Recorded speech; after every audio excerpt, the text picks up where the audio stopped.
Well, hello. I thought I would do a quick video on how I put the edging on my kites, all the kites that I build. I've had a lot of people ask me just how I do it because I build so many kites and I always use this white edging on just about all of my kites. It provides a nice look and it helps to stabilize the cells, give some shape to the cells. Because I make mostly flow form kites. And the edging that I use is this white 7/8 inch wide cross grain ribbon that you can buy a lot of places. But I, for the most part, buy mine online. This particular roll here I got from Paper Mart online, and I also buy it from Gifts International online. And this 50-yard roll costs less than $4. $4 for a 50-yard roll of it. If you buy it at Joann's, it's what, $4 or $5 for like a 10-yard roll. And so I buy these 4-yard rolls. I'll order maybe 10 rolls at a time, because in a year's time I might go through 1,000 yards of this stuff. So it's really economical to buy them in this big 50-yard roll. And once again, it's like $4 for a roll of it. And of course you got to pay shipping, but that's pretty nominal. Then to do the actual folding of the material, I got this edge binder, as they're called, off of eBay. Gosh, I don't know, years and years ago. And it does a really nice job of folding the material and as you feed your fabric through. And I don't know, I paid maybe $10 or $12 for it. And you can still get them on eBay. There's all sorts of them on eBay in different sizes. And you just have to get the right size for the ribbon that you're using. And in this case, of course, it's a 7/8 inch wide edge binder. And I'm lucky in this case, my Sailrite sewing machine has a screw hole in the frame that matches up to the little edge binder to hold it down. In the past, I've always had to use blue painter's tape to hold it down on my other machines, like my old FAF and my old Brother machines that I've used in the past to hold the binder in place. And that worked well. But being able to use the screw to hold it nice and firmly in place really helps out. But I'm using a Sailrite Fabricator 111, and this machine is just an awesome machine for sewing, and it does a tremendous job. And on this edging, I can do a whole kite in probably 10 minutes, put all the edging on. Once you get everything ready, you get it laid out on the table behind me here, and I can just run everything through in probably 10 minutes. It's just a fast machine. And the edging just goes right on and it does a beautiful job.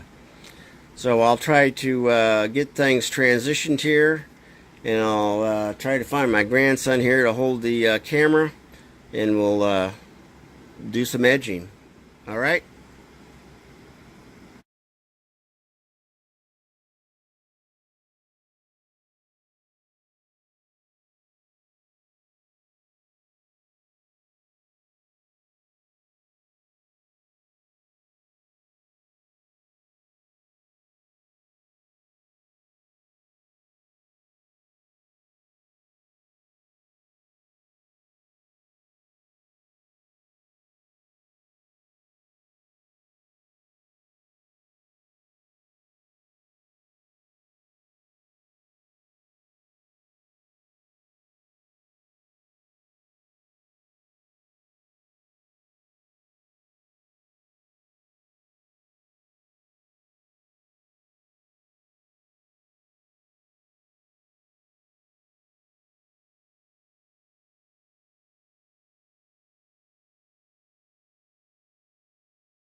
Okay, we're back. I got the bobbin changed, and I've gone back and I've oversewn, where the bobbin stopped. So we're about ready to go ahead and start the other edge. But just to show you how well this edger works, you can see how even the stitching is. It's all nice and even all the way down, all across here. And if you were to hold this up to the light, the fabric is all the way up into the fabric. It's not like on some of my other machines where you really had to fight it and take your time to make sure that the fabric got up into the edge of the edging, because it would slip around and it was difficult. But I'll tell you what, with this Sailrite, it's just wonderful. But anyway, that's how I do that edging, and we'll do the other edge. Of course, we got to cut this point here off, and we'll just cut that. I don't need to hot cut it because it's going to be buried on this edge here. So once again, you just stick that in there.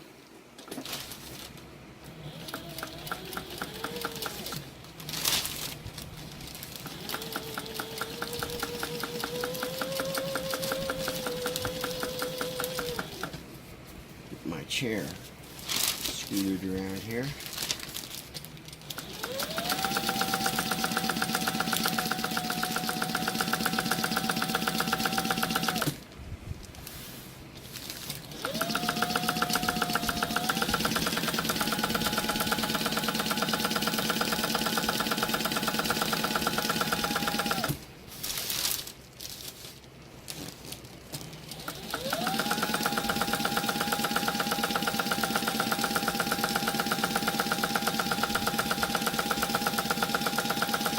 As you can see, you can move right along.